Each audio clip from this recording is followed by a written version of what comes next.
Libra, c'est une invention assez saisissante. Ça s'inscrit dans un cadre finalement très intuitif, qui est celui des monnaies privées. Les monnaies privées ont toujours existé, mais aujourd'hui elles sont plus largement répandues ou potentiellement plus largement répandues parce que Internet et la digitalisation sont passés par là.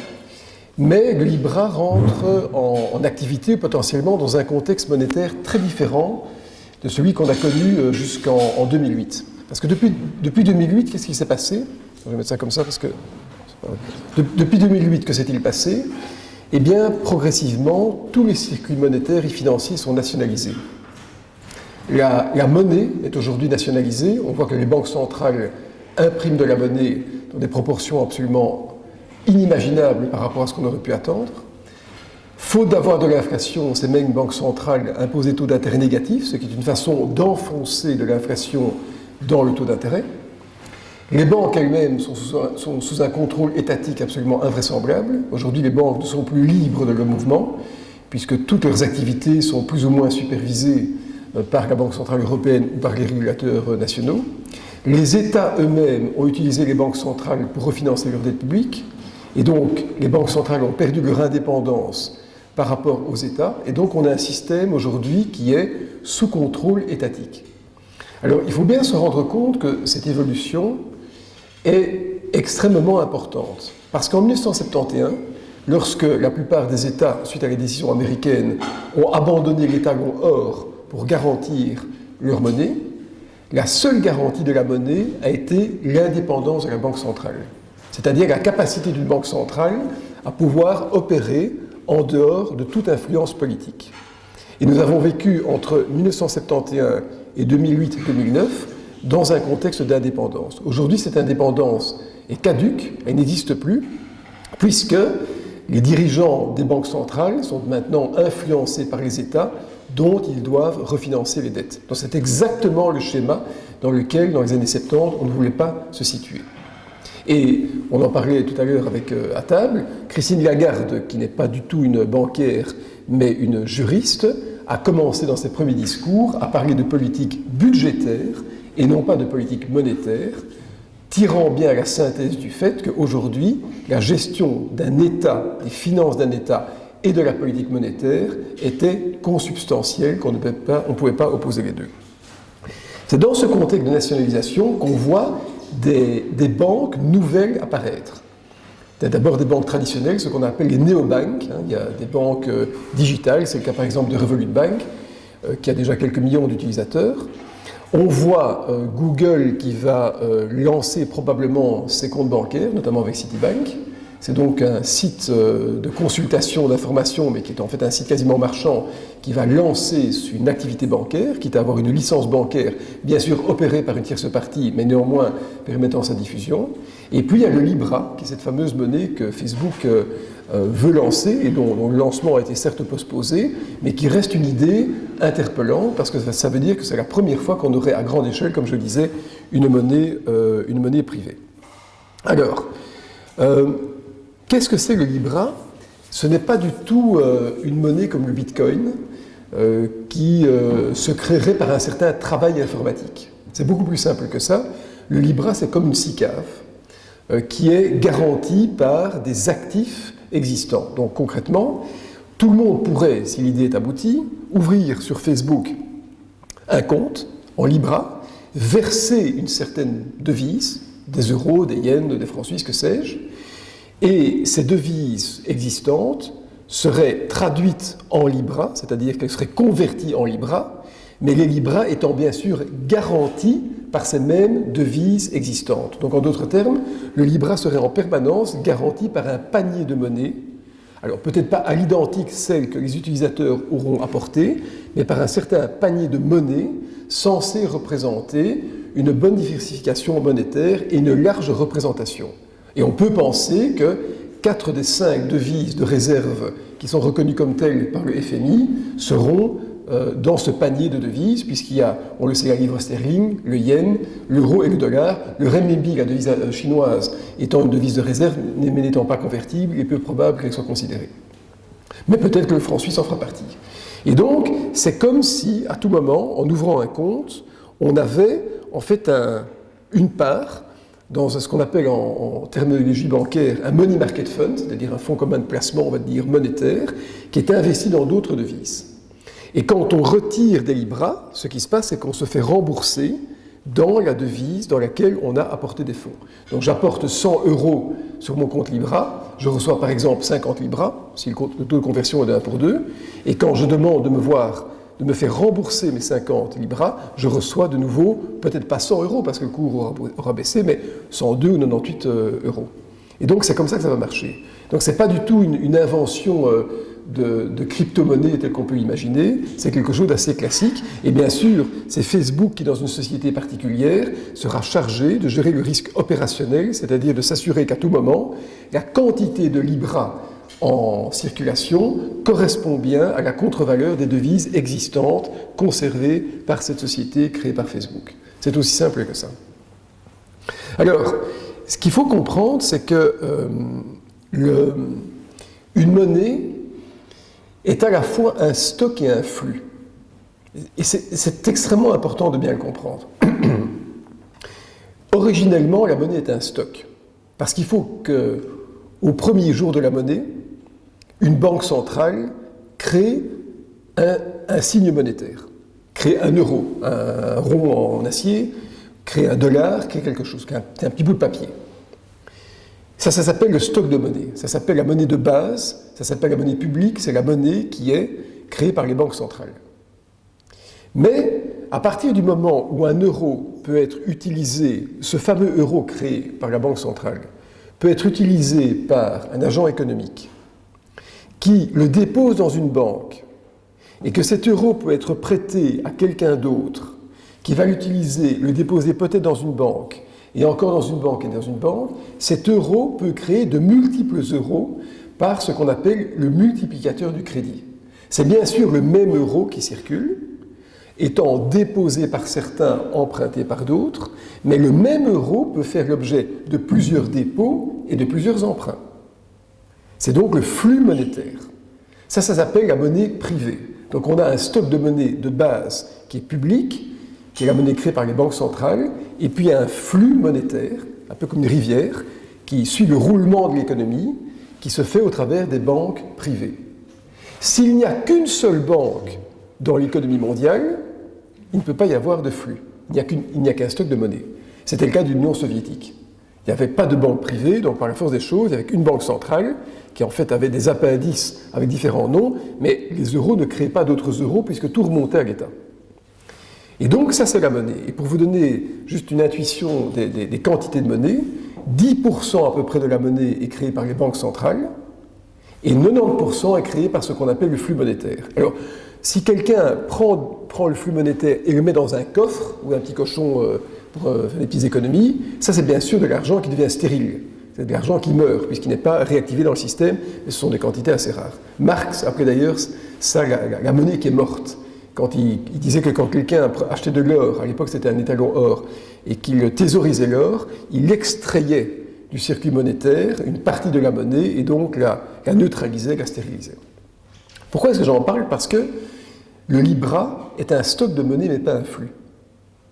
C'est-à-dire que la quantité de Libra dépendra à tout moment de sa propre garantie par des monnaies existantes. Donc il n'y a pas de création monétaire ou de destruction monétaire, il y a juste le remplacement d'une monnaie en circulation, des euros, des dollars, des francs suisses, par une autre monnaie qui s'appelle le Libra, mais qui est bien garantie par ces monnaies existantes. Ça ne veut pas dire que ces monnaies existantes ne peuvent pas être prêtées, mais le Libra est confiné par le stock de monnaie qui lui a été apporté. Donc on ne peut pas emprunter un Libra et commencer à le déposer dans une banque qui est reprêté à quelqu'un, qui est réemprunté par quelqu'un. Puisque chaque Libra, c'est un peu comme s'il était identifié par un numéro de série qui ne peut pas faire l'objet de transactions à part simplement le transfert entre deux agents économiques. D'accord? Donc c'est pour ça que ce n'est pas une devise qui est dangereuse. Elle ne crée pas de flux monétaire du tout puisque c'est un stock monétaire. Mais bien sûr, quelle est l'anxiété des autorités de contrôle? C'est qu'à un moment, je vais prendre un exemple tout simple, le Libra en crée d'autres. Imaginons que le Libra soit garanti par 50% de dollars et 50% d'euros, pour faire simple. Donc, quand j'achète un Libra, je reçois un Libra et mon euro est converti dans 50% euros, 50% dollars. Donc un système extrêmement simple, binaire. Imaginez qu'une banque, à un certain moment, ait, dans les dépôts qu'elle reçoit, 50% d'euros, 50% de dollars. Par exemple, 1 dollar, 1 euro. Elle pourrait très bien créer ce qu'on appelle un Libra synthétique, c'est-à-dire prêter un Libra qui serait garanti dans son propre bilan par le fait qu'elle a reçu un dépôt de quelqu'un en dollars et un dépôt de quelqu'un d'autre en euros. Et donc, si une banque à un moment se mettait à prêter le Libra, on aurait l'amorce d'un flux monétaire autonome, qui est alors dissocié des flux monétaires en devises traditionnelles. Alors c'est une pensée qui est peut-être très éloignée, mais qui n'a certainement pas dû échapper aux théoriciens monétaires, parce que ça voudrait dire que si ce moment est atteint, en fait on aurait une nouvelle devise en circulation qui vit sa vie, avec son propre flux. Donc c'est pour ça que si l'idée originellement paraît un peu inoffensive, à savoir qu'on a une monnaie qui est garantie par d'autres, ça ne l'est pas tellement si on commence à avoir des monnaies parallèles. L'autre question qui se pose aussi, et ça peut créer des effets d'inquiétude auprès des banques centrales, c'est de savoir, mais quel est le panier de devises qui va garantir le Libra? Si, par exemple, Facebook annonce que 10% des Libras seront garantis par du franc suisse, immanquablement, à moins que par coïncidence 10% des acheteurs de Libra sont des Suisses, immanquablement, ça va créer un effet de traction sur l'achat de francs suisses. Puisque Facebook va devoir acheter, pour chaque Libra créé, 10% de la valeur du Libra créé en francs suisses, le met dans un compte, et on sait que, par exemple, les autorités suisses ne veulent absolument pas un franc suisse qui se réévalue. D'ailleurs, ils sont en train de penser à baisser encore plus bas leurs taux d'intérêt, qui sont déjà maintenant à moins 75 centimes, pour contrer la réévaluation du franc suisse. Donc, il y a des effets collatéraux qui peuvent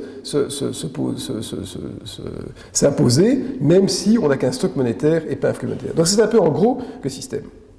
Alors, les avantages d'un vendu Libra, c'est de permettre à des personnes qui sont non bancarisées de l'être. Vrai et pas tout à fait vrai. On sait qu'il y a à peu près 2,5 milliards d'utilisateurs de Facebook. On pourrait imaginer qu'une certaine fraction de ces gens ouvrent un compte en Libra, ne fût-ce que pour tester comment ça marche. Mais il est clair que si quelqu'un a un compte Facebook dans un pays au sein duquel on ne peut pas payer en Libra, ça n'a aucun intérêt. Imaginez que je vive au Zimbabwe, par exemple, et que je ne peux payer qu'en de très très mauvais dollars zimbabwéens.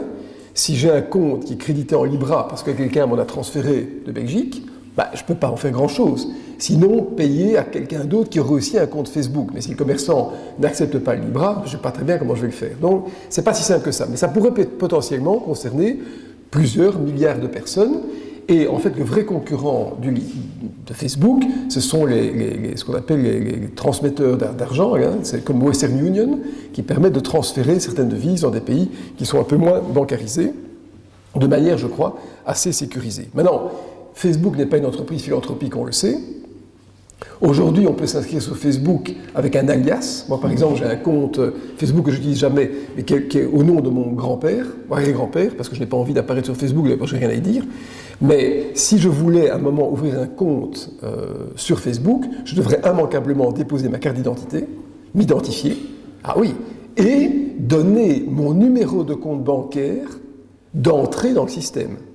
Si j'ai un compte chez Fortis, chez BNP ou ING, que sais-je, je devrais dire, voilà, je m'appelle Bruno Coleman, voilà mes données. D'ailleurs, toutes les nouvelles banques digitales maintenant demandent un scan de la carte d'identité, ce sera sans doute le cas, et Facebook, si je ne le dis pas, verrait de quel compte bancaire vient l'argent. Ce qui veut dire que Facebook, non content de me connaître, si je suis actif sur Facebook en termes d'habitudes vestimentaires, alimentaires, ou que sais-je, de vacances, connaîtrait en plus mon identité précise, ma date de naissance, mon lieu d'habitation et bien sûr mon compte bancaire. Et donc ça veut dire que, je reviendrai sur ce problème, le véritable carnage dans le domaine bancaire va se situer au sein des banques de retail, des banques de détail, puisque ces banques de détail, qui n'offrent qu'un service bancaire actuellement, vont se faire encercler complètement par des banques ou des quasi-banques digitales qui vont connaître tout ce qu'une banque traditionnelle doit connaître.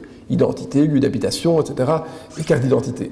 D'ailleurs, quand vous voyez que Google va lancer ses comptes bancaires, quand vous voyez que Amazon a lancé déjà maintenant ce qu'on appelle le portefeuille Amazon, sur lequel on peut déposer un peu d'argent avec une ristourne si on utilise l'argent qui est déposé sur le compte, on voit bien que ces opérateurs sont en train d'entourer complètement les banques de détail, qui essayent, vaille que vaille, d'ouvrir leurs services bancaires à d'autres choses, par exemple de réserver des places de concert ou des machins comme ça. Enfin, on sait que c'est pas un grand succès. Donc ça veut dire que c'est un monde qui change. Et bien le Libra se situe dans cette espèce de configuration extrêmement mouvante où des sites ou des applications non bancaires commencent à devenir des quasi-banques ou commencent, c'est le cas du Libra, à créer leur propre monnaie privée. Donc c'est une modification complète de la réalité monétaire et bancaire. Voilà. Alors, voilà, donc, c'est un monde qui est en mutation très sournoise. Hein, et comme je le disais, le monde bancaire et monétaire s'est nationalisé. Ces initiatives privées posent des questions quasiment existentielles quant à la nature de la monnaie et de la façon de la gérer. Donc c'est très très interpellant. Et est-ce qu'il faut s'en dédonner? Mais non, parce que finalement, dans la sphère marchande, la seule chose qui est le point commun à toute opération, c'est la monnaie. La monnaie, en fait, est le reflet de la division du travail, c'est le reflet de la non-simultanéité de la production, c'est le signifiant grâce auquel on peut épargner, c'est-à-dire différer ces achats ou les anticiper par l'emprunt. Et il n'était pas du tout étonnant de voir que ces sites marchands commencent à entourer le secteur bancaire par des applications qui s'en rapprochent. Il y aurait donc dans le cas de Facebook une association suisse qui garantirait la neutralité du Libra et s'assurerait bien sûr qu'il n'y ait pas de risque opérationnel. Alors, on le disait, il y a beaucoup de gens qui sont encore non bancarisés, 1,7 milliard. La plupart d'ailleurs sont en Chine et en Inde. La Chine a déjà dit qu'elle refuserait bien sûr de considérer le Libra. La Chine d'ailleurs interdit le Bitcoin aussi sur son propre territoire, alors que ce sont les principaux fabricants de Bitcoin. Mais donc il y a certains pays où les gens sont moins bancarisés qui pourraient être séduits, en tout cas dans le monde occidental, par le Libra. Alors, il y a... Attendez, je vais passer quelques éléments dont j'ai déjà parlé. Oui, en fait, quand on oppose les crypto-monnaies, le Libra et les monnaies traditionnelles, en fait, on voit qu'on parle de choses tout à fait différentes. Les crypto-monnaies, telles que le Bitcoin par exemple, sont des monnaies qui sont données en contrepartie d'un travail, c'est le cas du Bitcoin ou d'autres, sont en quantité d'habitude limitée pour permettre d'avoir une valorisation plus ou moins précise, demandent de répondre à des lois de l'offre et de la demande très différentes, ce qui explique d'ailleurs les mouvements spéculatifs. Et ce sont des monnaies, ces crypto-monnaies. Quand quelqu'un dit « c'est ridicule, le Bitcoin, c'est pas une monnaie », c'est absolument faux, c'est évidemment une monnaie. Mais ce qui diffère des crypto-monnaies, enfin ce qui fait la différence entre les crypto-monnaies et ces monnaies traditionnelles et le Libra, c'est qu'en fait, les monnaies traditionnelles sont émises par des États, sont en quantité illimitée, puisqu'en fait c'est la traction de l'économie qui va créer par le flux monétaire ou détruire de la monnaie, et surtout ces monnaies légales sont ce qu'on appelle un legal tender, c'est-à-dire on court légal, c'est-à-dire qu'on ne peut pas refuser de les recevoir en paiement d'une dette. Et en fait, le Libra se situe entre ces monnaies traditionnelles et les crypto-monnaies, puisque c'est une nouvelle monnaie privée, mais qui est garantie par des monnaies traditionnelles. Donc c'est une forme intermédiaire de monnaie. Bien sûr, une des façons pour les États d'interdire le Libra, c'est d'empêcher, ou le Bitcoin par exemple, c'est d'empêcher que ces nouvelles monnaies aient un cours légal. C'est-à-dire d'empêcher que ces devises puissent être utilisées en remboursement d'une dette. Et ce privilège, en fait, est le privilège des États. C'est le privilège de la monnaie étatique. Donc les États garderont toujours un cran d'avance sur les monnaies nouvelles, les monnaies privées. C'est de pouvoir imposer que seule leur propre monnaie puisse être utilisée en remboursement d'une dette. Et si vous êtes dans la zone euro et vous voulez rembourser un commerçant en dollars, il est en droit de refuser, puisque le dollar n'a pas cours légal dans la zone euro, et inversement si on est aux États-Unis avec des euros. Voilà. Alors, je vais passer les détails. Quelle est l'attitude des régulateurs par rapport à ça? Eh bien, ils ont été très sceptiques, voire opposés. comme ils l'ont été pour le Bitcoin, mais pas pour les mêmes motifs. Le Bitcoin était vu comme étant un instrument spéculatif, et il l'est. Et donc, c'est à ce motif que les banquiers centraux, les gouvernements en ont restreint ou prévenu l'utilisation. Dans le cas du Libra, c'est différent. C'est parce que ce sont des devises traditionnelles, c'est-à-dire la devise des banquiers centraux qui est mise en garantie du Libra, une première chose, et que d'autre part, ça peut créer des effets de variation de quantité de monnaie en fonction des devises qui vont créer le panier. Mais ce qu'on remarque, c'est qu'aucun des banquiers centraux n'est formellement opposé au Libra, parce qu'il sent bien que nolens volens, on entre dans un autre monde monétaire, et que la nationalisation ou le grippage des circuits monétaires et financiers va immanquablement, si ce n'est pas le Libra, ce serait une autre monnaie, conduire à ce que des initiatives privées se développent de manière digitale et donc privée. Sauf à imaginer qu'à un certain moment, les États créent leur propre crypto-monnaie, c'est-à-dire utilisent les technologies digitales pour créer leur monnaie, qui ne serait d'ailleurs à ce moment-là plus crypto, puisque crypto ça veut dire caché, mais des monnaies publiques. Et finalement, ça c'est ce que je crains. Je l'appréhende très fort, c'est qu'à un certain moment, d'ailleurs certains pays en testent progressivement l'idée, c'est que face à ces monnaies digitales privées, qui sont des moyens de transaction et de thésaurisation, les États abandonnent eux-mêmes la notion traditionnelle de la monnaie, et on sait que la monnaie porte en elle son propre anonymat, puisque quand on dépose un billet de 20 € dans une banque et qu'on le prête, bon, on ne sait pas très bien d'où il vient et où il va, et reviennent à imposer uniquement un stock monétaire sans avoir le flux bancaire, à manière telle que le stock monétaire soit sous le contrôle absolu des États. Alors ça paraît un peu incroyable comme idée. Pourquoi ? Parce que, comme pour le Libra, avoir une devise qui ne soit que stock mais pas flux conduirait à nier complètement le rôle des banques. Parce que si chaque fois, aucun euro ne peut être créé par le multiplicateur de crédit, mais tout euro ou tout crypto-euro ou tout Libra doit être créé par un organisme centralisateur, ça veut dire que seul cet organisme centralisateur est capable de créer le stock de monnaie. Eh bien, cette idée, en fait, a été inventée dans les années 30. Ça s'appelle le plan de Chicago, par Fisher, qui était un grand économiste à l'époque, et qui avait imaginé que pour répondre au désordre monétaire et financier, et pour aider à financer les dettes publiques, on devrait en fait enlever aux banques privées le privilège d'alimenter le flux monétaire, et on devrait confiner la création monétaire à un stock de monnaie créé par les banques centrales. En fait, exactement au schéma qui est préconisé par le Libra. Dans le plan Chicago des années 30, c'est-à-dire cette espèce de confiscation du flux monétaire, toute monnaie, enfin ça aurait été le dollar aux États-Unis, aurait été garantie par de la dette publique. Dans le cas du Libra, c'est un peu la même chose.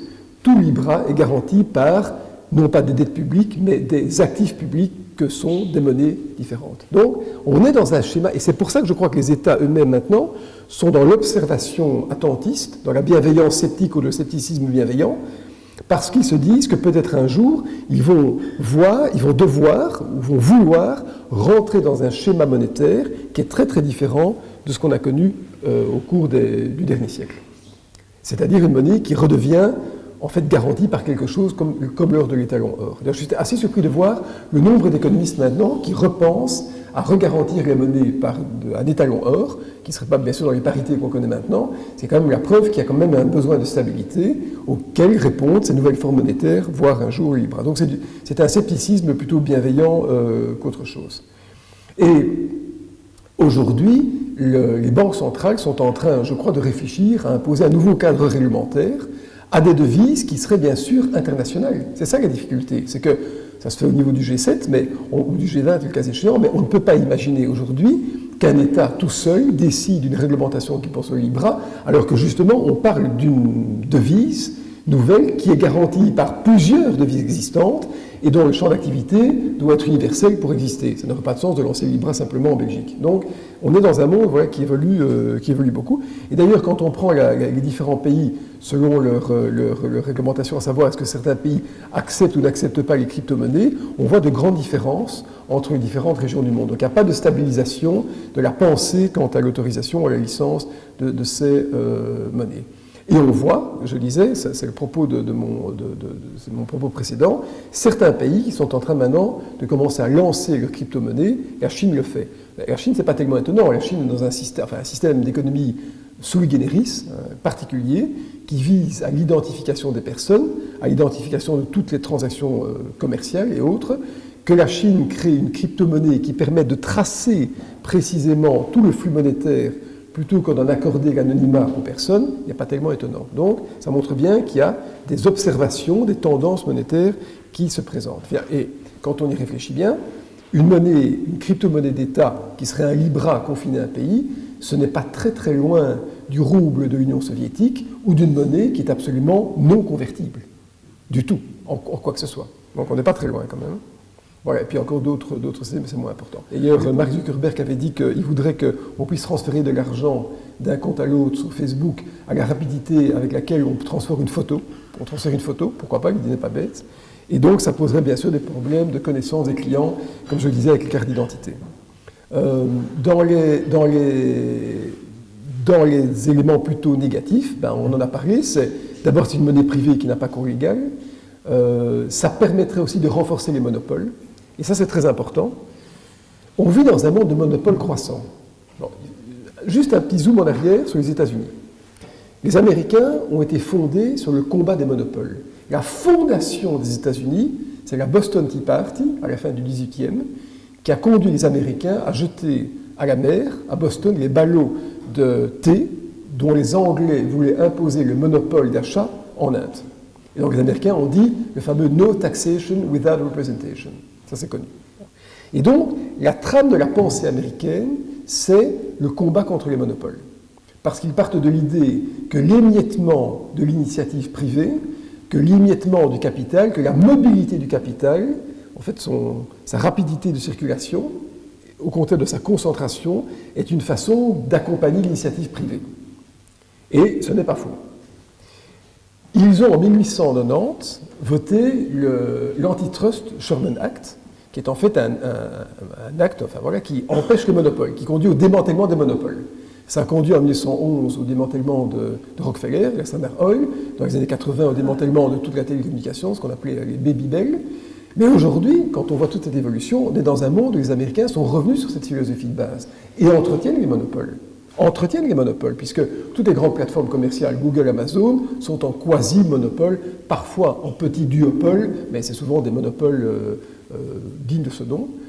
Et ça veut dire aussi que quand une entreprise comme Facebook veut lancer sa monnaie, Facebook va renforcer son monopole d'utilisation par l'attribut complémentaire d'avoir une monnaie, mais qu'en plus, et c'était ça l'idée, bien que certains affiliés s'en sont détachés maintenant, si Facebook, par le Libra, permet de donner à certains actes commerciaux un avantage quand on utilise le Libra, ça renforce l'autre monopole. Je prends un exemple.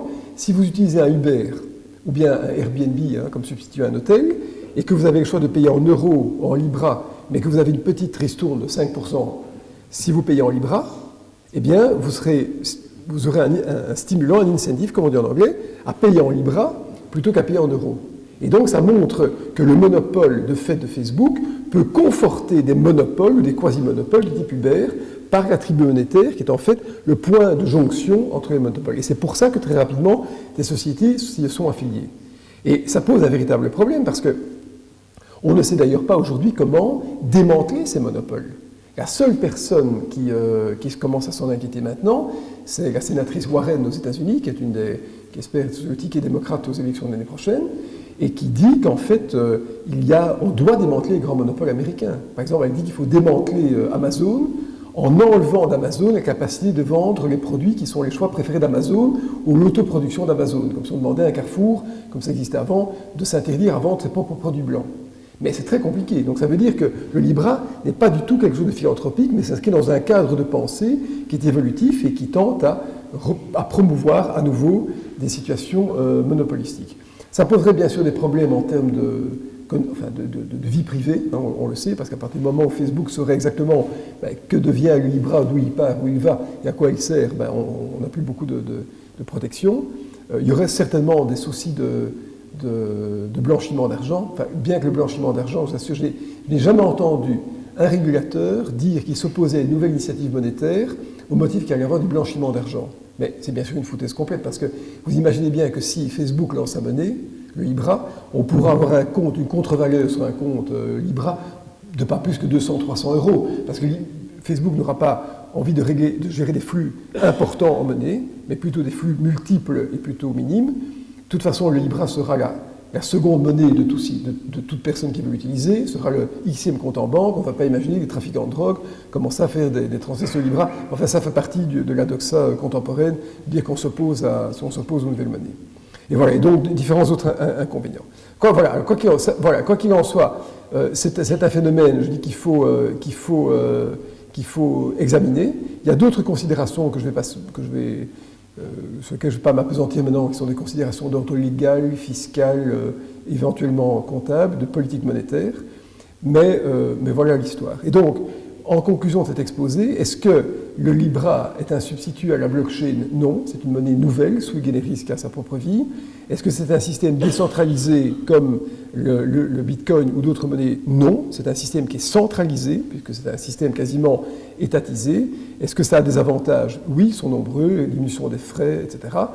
Et peut-être que ça va effectivement permettre le développement de la relation à la banque de personnes qui n'ont pas de compte en banque. Mais je crois que, in fine, la réalité, c'est que le Libra est une entreprise, je trouve, saisissante dans sa nouveauté, dans son innovation, mais qui est là pour alimenter le bénéfice privé d'une entreprise privée, et qu'un jour, peut-être, les États s'en inspireront pour pouvoir avoir peut-être d'autres modèles monétaires. Voilà en quelques mots ce que je voulais partager avec vous, mais je suis tout à fait prêt à répondre à vos questions si d'aventure vous en aviez quelques-unes. Voilà.